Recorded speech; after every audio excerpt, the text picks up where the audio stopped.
ಪಕ್ಷವನ್ನು ಮೀರಿ ಜನರ ಸಮಸ್ಯೆಗೆ ಧ್ವನಿಯಾದಾಗ ಏನಾಗುತ್ತೆ ಅನ್ನೋದಕ್ಕೆ ಉದಾಹರಣೆನೇ ರಾಘವ್ ಚಡ್ಡಾ.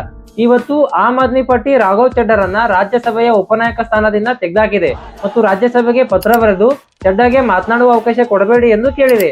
ಆಲ್ರೆಡಿ ನೀವೆಲ್ಲರಿಗೂ ಗೊತ್ತು, ರಾಘವ್ ಚಡ್ಡಾ ಅವರು ರಾಜ್ಯಸಭೆಯಲ್ಲಿ ಯಾವ ತರ ಪ್ರಶ್ನೆಗಳು ಎತ್ತಿದ್ರು ಮತ್ತು ತುಂಬಾ ಜೆನ್ಯೂನ್ ಕ್ವಶನ್ಸ್ ಕೂಡ ಆಗಿದ್ವು.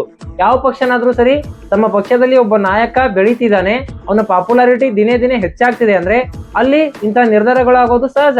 ಉತ್ತರ ಪ್ರದೇಶದಲ್ಲಿ ಯೋಗಿಜಿ ಆಗಿರ್ಬೋದು, ಇನ್ನು ನಮ್ಮ ಕರ್ನಾಟಕದಲ್ಲಿ ಇದಕ್ಕೆ ಉದಾಹರಣೆ ಕೊಡೋದಾದ್ರೆ ಬಸವನಗೌಡ ಪಾಟೀಲ್ ಯತ್ನಾಳ್ ಆಗಿರ್ಬೋದು. ಬಿಜೆಪಿ ಏನ್ ಮಾಡ್ತು, ಯತ್ನಾಳ್ರನ್ನ ಪಕ್ಷದಿಂದ ಉಚ್ಚಾಟನೆ ಮಾಡ್ತು. ಯಾಕೆ? ಅವ್ರ ಪಕ್ಷವನ್ನು ಮೀರಿ ವಿಧಾನಸಭೆಯಲ್ಲಿ ತಮ್ಮ ಕ್ಷೇತ್ರದ ಜೊತೆಗೆ ಉತ್ತರ ಕರ್ನಾಟಕದ ಅಭಿವೃದ್ಧಿಗಾಗಿ ಧ್ವನಿ ಎತ್ತಿದ್ರು ಮತ್ತು ಕೇವಲ ರಾಜಕೀಯಕ್ಕಾಗಿ ಹಿಂದುತ್ವವನ್ನ ಬಳಸ್ಕೊಂತಿರ್ಲಿಲ್ಲ, ಅದರ ವಿಷಯದಲ್ಲಿ ಖಡಕ್ ಆಗಿ ಮಾತಾಡ್ತಿದ್ರು ಮತ್ತು ಯಾರೇ ತಪ್ಪು ಮಾಡಿದ್ರು ಮುಲಾಜಿಲ್ಲದೆ ತಪ್ಪು ಅಂತ ಹೇಳ್ತಿದ್ರು. ತಮ್ಮ ಪಕ್ಷದಲ್ಲೇ ಕೆಲವರು ಭ್ರಷ್ಟಾಚಾರ ಮಾಡಿದಾಗ ಅದನ್ನ ಸಹಿಸ್ಕೊಂತಿರ್ಲಿಲ್ಲ. ಹಿಂಗೆಲ್ಲ ಮಾಡಿದ್ರೆ ಯಾರ ಪಕ್ಷದಲ್ಲಿ ಇಟ್ಕೋತಾರೆ? ತಮ್ಮ ಪಕ್ಷದವರ ಮಾನ ಮರ್ಯಾದೆ ಹೋಗುತ್ತೆ. ಆ ಪಕ್ಷದ ಹೈಕಮಾಂಡ್ ಅವರು ನಾಳೆ ಮೀಡಿಯಾಗಳಿಗೆ ಏನ್ ಉತ್ತರ ಕೊಡ್ಬೇಕು? ಅದಕ್ಕೆ ಈ ತರ ಪಕ್ಷದಿಂದ ಉಚ್ಚಾಟನೆ ಮಾಡೋದೆಲ್ಲ ರಾಜಕೀಯದಲ್ಲಿ ಮಾಡ್ತಿರ್ತಾರೆ. ಒಂಥರ ರಾಘವ್ ಚಡ್ಡಾ ಅವರಿಗೂ ಇವತ್ತು ಅದೇ ಆಗಿದೆ. ಕಾಂಗ್ರೆಸ್ ಪಕ್ಷದಲ್ಲಿ ಈ ಟಿ ಶರ್ಟ್ ಹಾಕೊಂಡಿರೋನಿಗಿಂತ ತುಂಬಾ ಅನುಭವಿ ನಾಯಕರು ಮತ್ತು deserving candidate for opposition leader Shashi Tharoor ಆಗಿರ್ಬೋದು, ಇಂತ ಅನೇಕ ಜನರು ಇದ್ದಾರೆ. ಬಟ್ ಅವ್ರು ಬೆಳೆಯೋದು ಕೆಲವರಿಗೆ ನೋಡಕ್ ಆಗಲ್ಲ, ಹೊಟ್ಟೆವ್ರಿ, ಅದಕ್ಕೆ ಬೆಳೆಯೋದಕ್ಕೆ ಬಿಡಲ್ಲ. ಸೊ ಅದಕ್ಕೆ ಜನರು ಇಂತಹ ನಾಯಕರ ಜೊತೆಗೆ ಗಟ್ಟಿಯಾಗಿ ನಿಲ್ಬೇಕು ಅನ್ನೋದು ನನ್ನ ವೈಯಕ್ತಿಕ ಅಭಿಪ್ರಾಯ.